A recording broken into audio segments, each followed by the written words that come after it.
breaking generational patterns of poor health.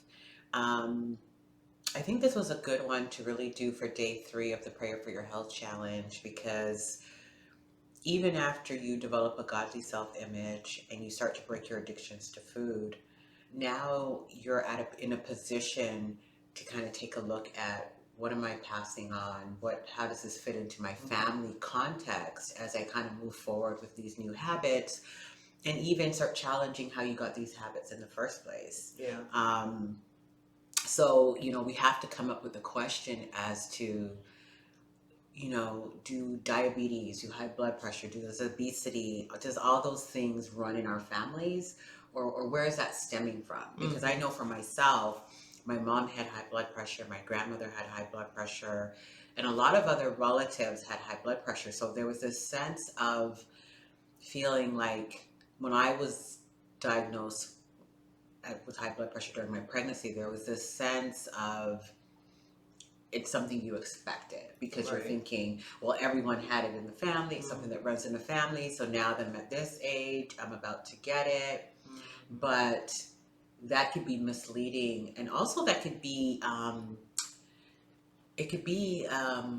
disempowering. Yeah. Because if you kind of think, well, this runs in my family and I have nothing I could do about it, I'm just going to get it. You feel helpless. You feel helpless, and then you also don't feel any control, and it kind of makes you kind of throw your hands up sometimes. And so we have to really address this question, and this is why I think praying for breaking generational patterns of poor health is so important, because I think what we have to target is the mindset and seek and dig into that. Is this true? What runs in the family? And I think that's what we should probably unpack right now, is what really runs in the family. Yeah, and I think part of trying to figure that out is understanding the role that food plays in propagating something like high blood pressure or whatever chronic disease that quote unquote runs in the family. Yeah. And so once you understand the food component, then you can kind of take a step back and say, what food did I grow up eating?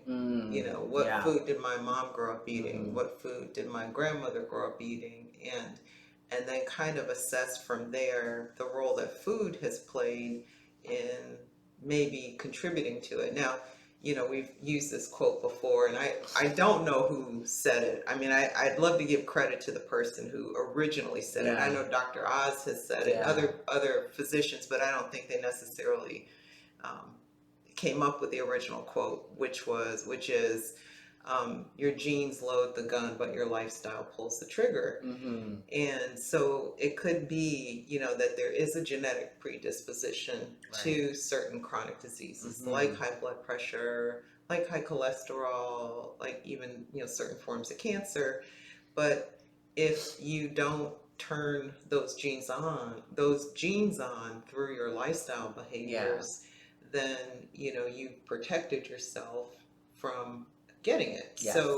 So I think unpacking that, it really, I think, starts with kind of understanding that relationship that food plays in the disease, and then being very objective. I mean, I can't tell you how many times I've talked to people and they think they eat a healthy diet, and then when new information becomes available to them, I know this happened to me. I used to think I ate a healthy diet until I got new information, and it's like, wow, you mean chicken isn't healthy?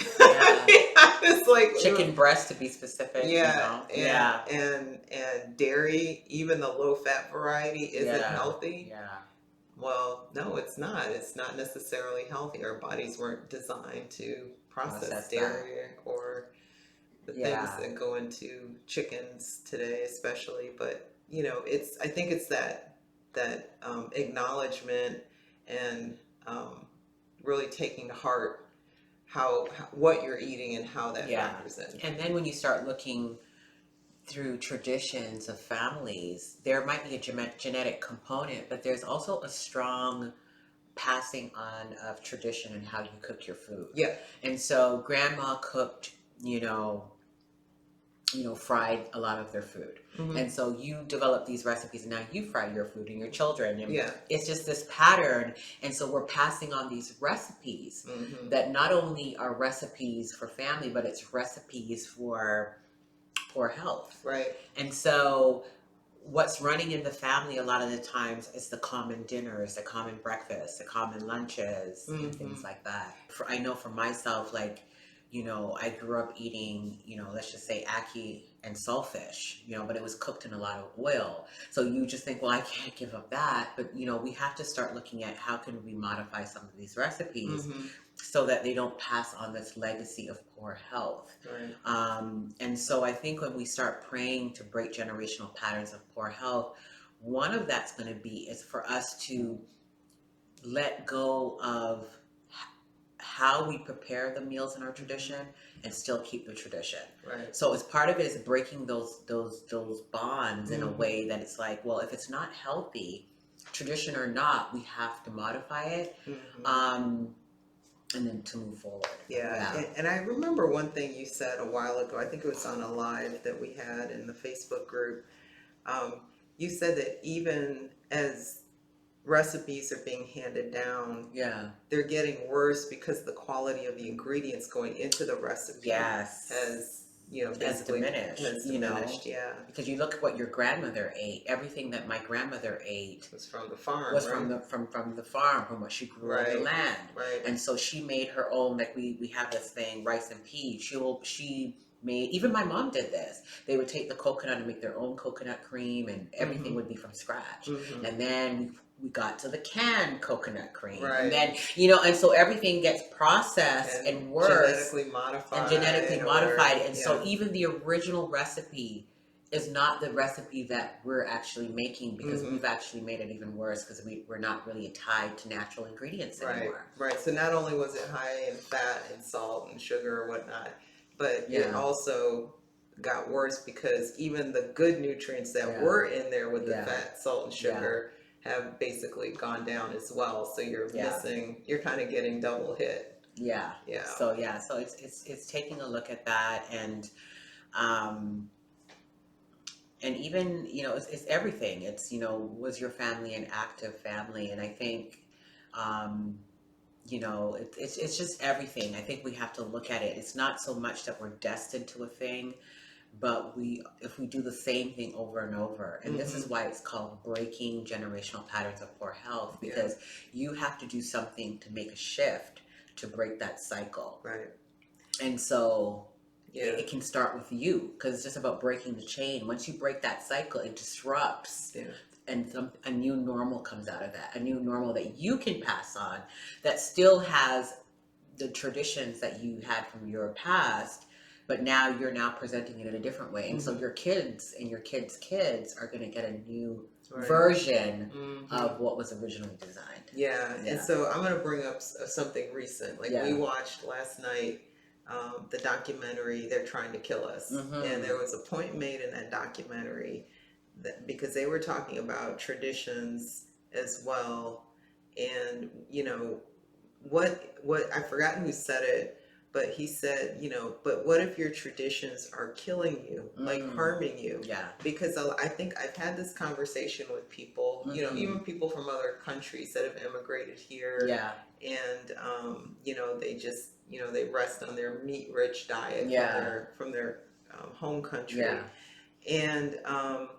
And so the question is, what if your tradition is harming you and your family? What if it's cutting your time short, the quality of your life short, and you're not able to spend the time that you would like to spend with them? If your life is cut short 15, 20 years because of a diet, is that tradition really worth holding on to? Right. And can you, like you said, modify it to still honor the flavors, the spices, the seasonings, and the spirit of it, and still, be healthy for it. Right. And so I think that's a really good question, because when you're talking about generational patterns of poor health, what you establish today and breaking that chain is it's going to have a ripple effect Yeah. for future generations. Yes. And I think this is part of the prayer as well, is that we have a responsibility to create legacy for our families. Mm-hmm. And I think it shifts from my diet being just about me, but how it influences my offspring, the people in my community, the people that surround me. And it gives us a sense of responsibility. Mm-hmm. And so, the Bible talks about leaving a legacy for your children and your children's children. And a lot of times when we think about that, we're always thinking about prosperity and wealth, which is definitely applicable, Mm-hmm. right? But there is a legacy of health that I feel that is also a legacy that God values, that we pass on to our children and our children's children. Because at the end of the day, with every riches that you could possibly pass on, if they're not living a full and vibrant life to enjoy those riches, Right. then what's the point? So your health is your wealth. Right. And I think seeing it that way, to say, wait a minute, I want to be in a position to be healthy so I could pass this on to my kids. That's another why. Right. And I think praying for that, that conviction, praying for that desire, praying that God leads us to kind of take that on as a mission, I think is very important. Yeah. Yeah. So I think that is the spirit of day 3, prayer for your health, is that we will see ourselves as a point of change, that we will start saying, you know what, the high blood pressure, the obesity, the diabetes, it ends with me. It ends with my family. And it's amazing how it makes a ripple effect, because people will start looking at you even from other aspects of your family and say, well, she lost the weight, or she's no longer on her diabetes medication, and it spirals. And I think that is our call to action. And this is why praying to break the generational patterns of poor health is so important, because heart disease is killing generations of families. It's something that is just, it's like a wildfire, Right. and we have to put the fire out.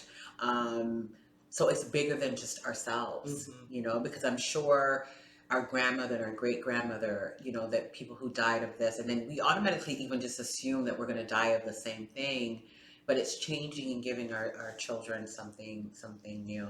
Yeah. Yeah.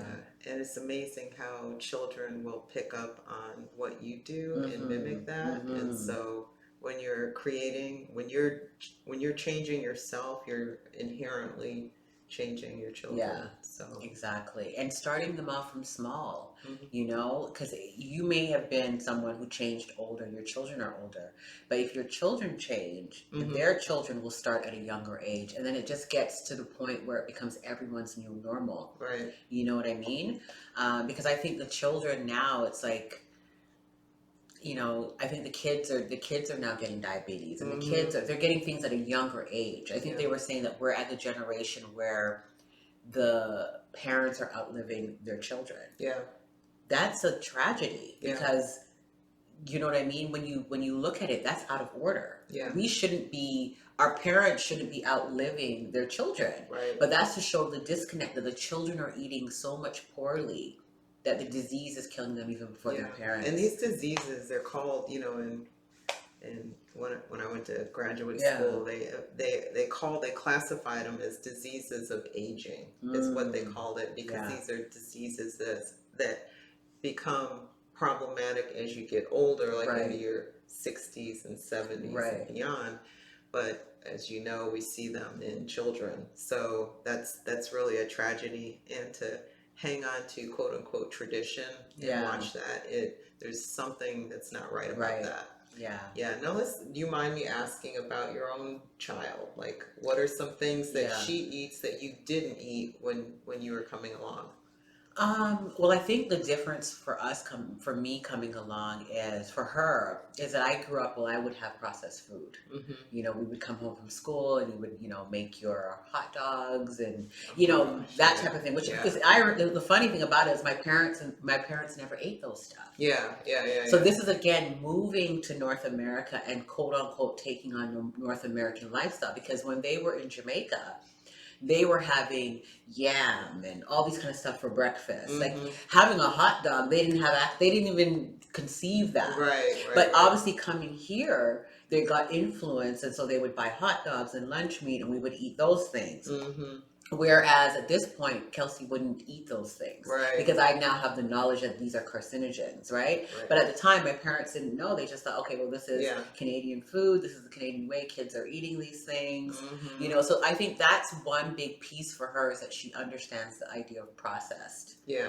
At the very biggest thing. Yeah. I'm trying to think of another thing for her. I think she's more aware. I either didn't like it or I liked it as a kid. Uh-huh. I never saw it as healthy versus not healthy. It was like whether I liked it or not. Right. Whereas for Kelsey, she sees it as, is this good for my body? Is this healthy? Yeah. You know, and that's not me really telling her. She's just kind of picking that up She's as we get watching along. you. Yeah. Exactly. So I think she has a consciousness of Mm-hmm. something is good for my body and something's not. Now she Yeah. doesn't always eat the perfect thing, but she knows even when she's not that this is not the right thing I Yeah. should be eating. Yeah. And I think that is so much of a better start than I had because I didn't even think of it as healthy or unhealthy. I just ate. If I liked it, I liked it. If I didn't, I didn't. I'm more based on whether I liked it or not. Right. And how old is Kelsey? Kelsey is 7. 7. Yeah. So at 7 years old, she's already She looking understands at food the concepts about what is good and what is not good. Yeah, that's huge. So I think that is probably the biggest thing. And it's just so crazy how, you know, and I think this is the standard American diet that's influencing the world. That is not really the best diet. Mm-hmm. Because when you look at other countries that are eating healthy, the minute they come here and they adopt the standard American diet, their health goes down. Yeah, they get the diseases that we have. Yeah. You know, and it's like the original diet that you were eating was actually better. And this is the influence of fast foods. Because even in where my parents in Jamaica, now there's KFC, now there's Taco Bell. There wasn't any of that when we were small. Right. So everybody was focused on eating the local grown food. Right. But now everybody's like, yeah, I'm going to Burger King, I'm going to McDonald's because it's the thing to do. Mm-hmm.